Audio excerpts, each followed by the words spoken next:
ओम श्री परमात्मने नमः। ओम नमो भगवते वासुदेवाय।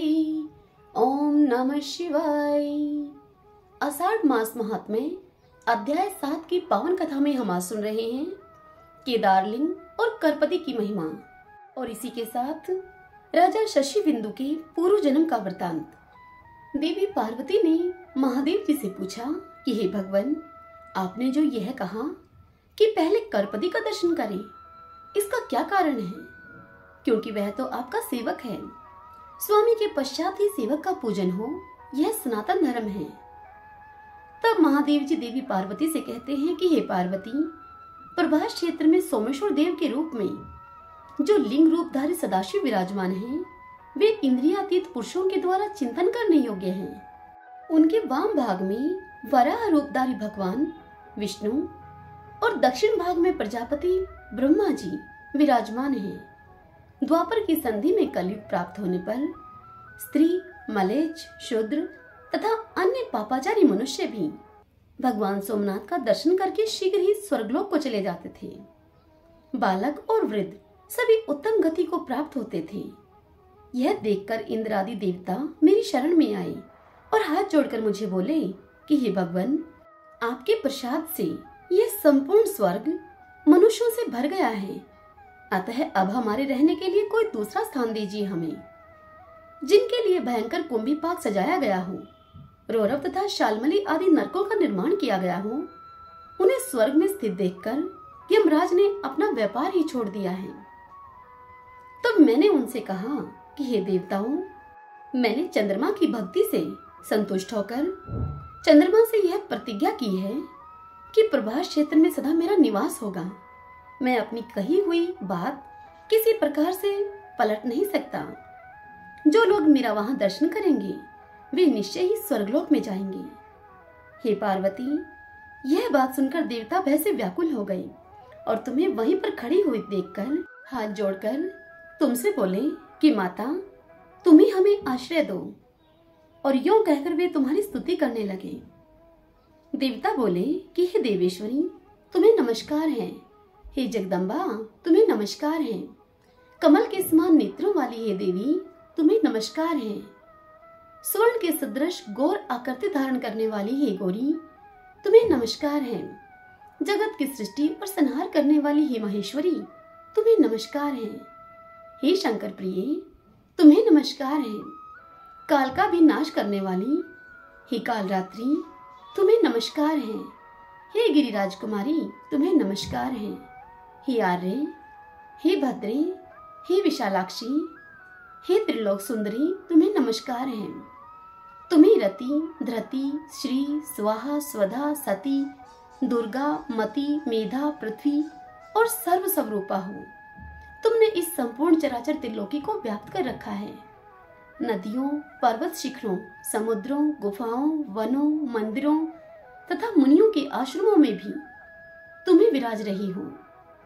हे देवी, तीनों लोकों में ऐसा कोई स्थान मैं नहीं देखता जहां पर तुम विद्यमान न हो। विशाल नेत्रों वाली हे शिवे, हमारी यह प्रार्थना सुनकर महान भय से हमें बचाएगी। आगे महादेव जी देवी पार्वती से कहते हैं कि हे पार्वती, इंद्र आदि देवताओं के इस प्रकार सत्वन करने पर तुम करुणा के वशीभूत होकर हाथ मलने लगी। इससे गजराज के से मुख वाला एक मनोहर कुमार प्रकट हुआ, जिस कुमार के 4 भुजाएं थीं।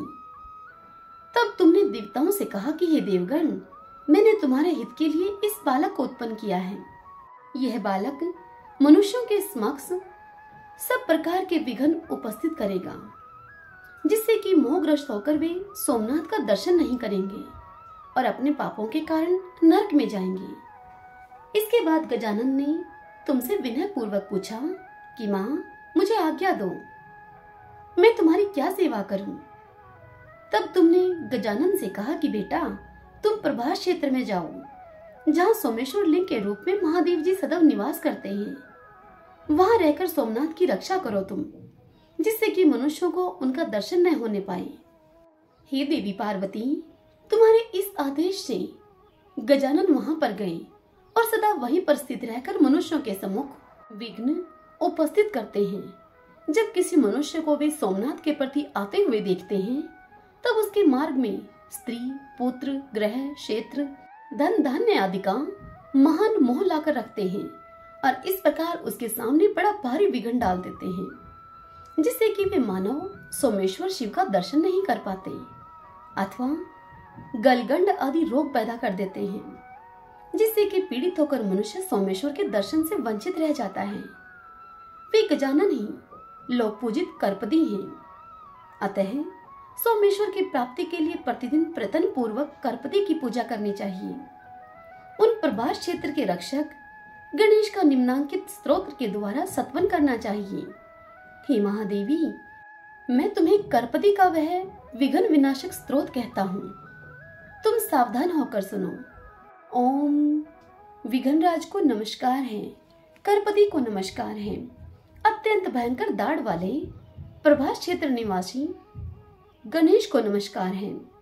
सोमनाथ की यात्रा के निर्विघ्नता पूर्वक पूर्ण होने के लिए कर्पदी को नमस्कार करके मैं सिद्धि बुद्धि प्रियतम मंगलकारी विघ्नराज की स्तुति करता हूँ, जो महागणपति शूरवीर, किसी से भी पराजित न होने वाले, जय की वृद्धि करने वाले, 1, 2 तथा 4 दांत वाले, 4 भुजाओं वाले, त्रिनेत्रधारी, हाथ में त्रिशूल रखने वाले, लाल नेत्रों वाले, वरदायक, अजय, शंकुवर्ण, प्रचंड दंडनायक, लोहा दंडकारी, मुख से हविष्य ग्रहण करने वाले तथा हविष्य के प्रेमी हैं एवं पूजित न होने पर जो मनुष्यों के सब कार्यों में विघ्न डालते हैं, उन महाभयंकर पार्वती नंदन गणेश को मैं नमस्कार करता हूँ, जिनके गंड स्थल से मद की धारा बहती है, नेत्र उनके भयंकर हैं और मुख हाथी के समान है, जिनकी कांति सदा एक सी रहती है, जो ध्रुव निश्चल और शांत हैं। उन विनायक को मैं प्रणाम करता हूँ। हे भगवान, आप सबसे पहले प्रकट हुए हैं।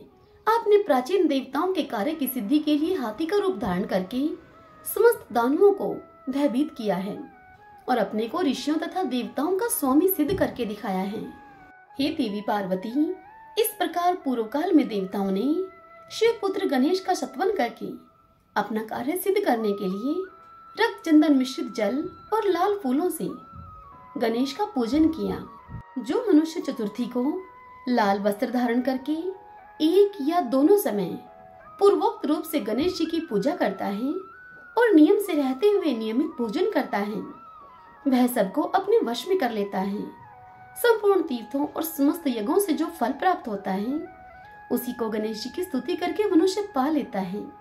उसे कभी विघ्न का भय नहीं होता और वह अपने पूर्व जन्म की बातों का स्मरण करने वाला होता है। जो प्रतिदिन इस स्तोत्र का पाठ करता है, वह 6 महीने में ही इसका फल पाता है। वर्ष भर में उसे सिद्धि की प्राप्ति होती है और भगवान सोमनाथ कृपा पूर्वक उसे दर्शन देते हैं। हे महादेवी, कर्पदी का पूजन करने के पश्चात मनुष्य केदार लिंग के समीप जाए।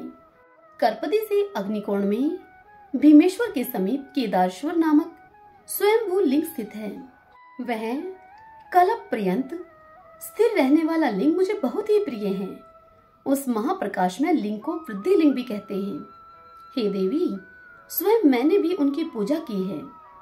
जो चतुर्दशी अर्थात शिवरात्रि को वहां निराहार रहकर जागरण करता है, उसे सनातन लोक प्राप्त होते हैं। प्राचीन युग में केदारेश्वर का नाम रुद्रेश्वर था। इस कलयुग में मलेच्छों के स्पर्श के भय से केदार जी समुद्र के समीप इसी लिंग में लीन हो गई, इसीलिए इसका नाम केदार हो गया।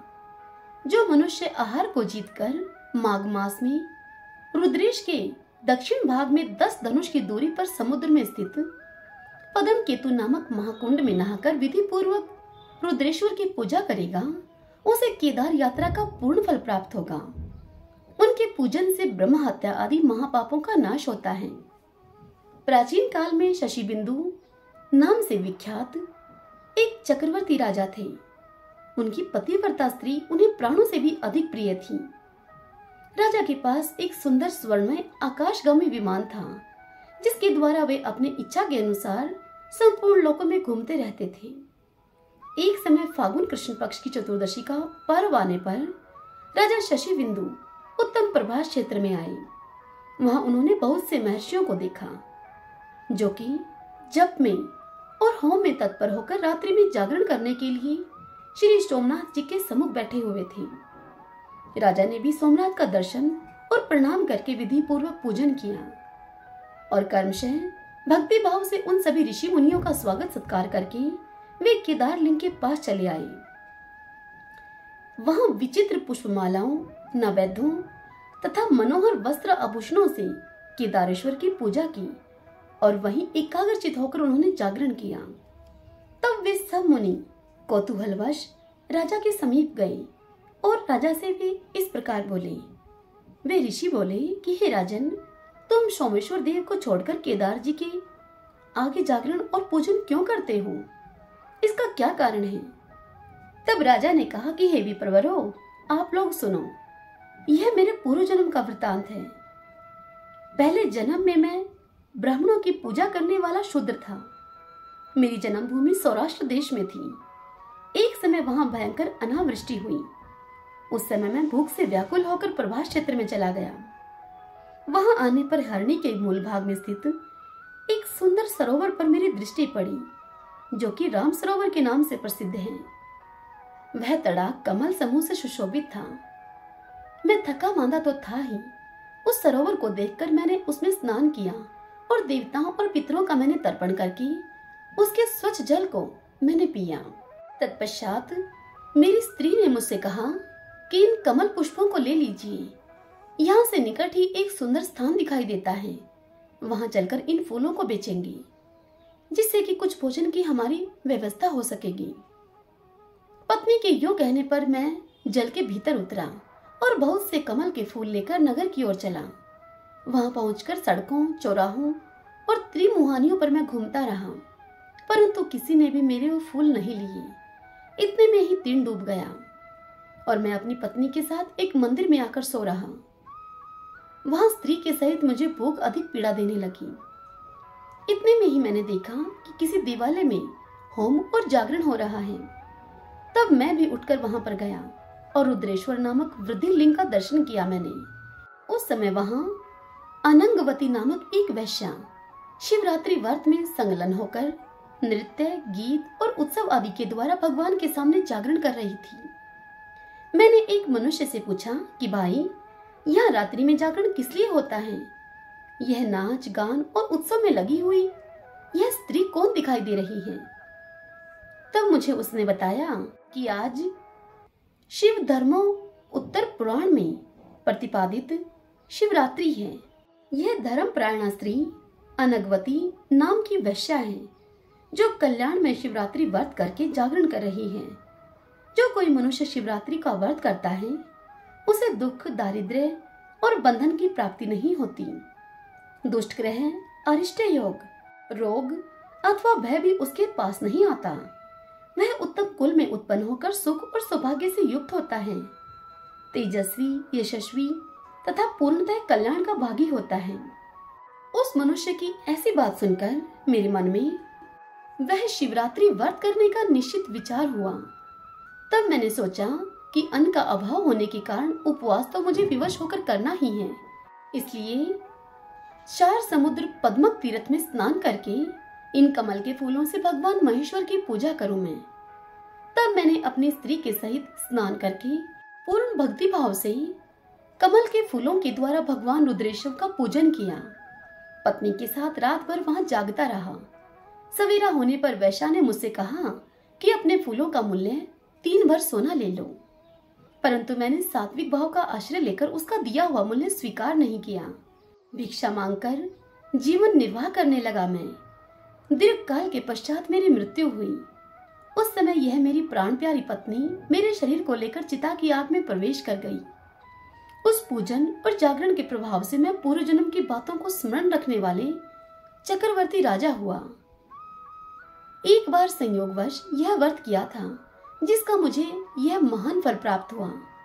अब मैं भक्ति भाव से यथावत सामग्री के साथ जो इस व्रत का पालन करता हूँ, इसका भविष्य में क्या फल होगा यह मैं नहीं जानता। यह सुनकर उन ब्राह्मणों के नेत्र आश्चर्य से खिल उठे उन्होंने साधु साधु कहकर राजा की पूरी पूरी प्रशंसा की। तदंतर उन्होंने स्वयं भी उस स्वयंभू लिंग का पूजन किया। राजा शशि बिंदु उस केदार लिंग के प्रसाद से देव दुर्लभ उत्तम सिद्धि को प्राप्त हुई। अनगवती वैश्या शिवरात्रि व्रत तथा केदार लिंग के प्रभाव से रंभा नामक अप्सरा हुई। इसलिए जो विद्वान पुरुष धर्म, अर्थ, काम और मोक्ष की इच्छा रखता हो उसे प्रयत्न पूर्वक उक्त शिवलिंग का पूजन करना चाहिए। हरि ओम तत्सत। ओम नमो भगवते वासुदेवाय। ओम नमः शिवाय। भक्तजनों, आज की यह कथा यही समाप्त हुई। कल के अध्याय में हम सुनेंगे श्वेत केतीश्वर आदि विभिन्न शिवलिंगों का महात्म्य। हरे कृष्णा।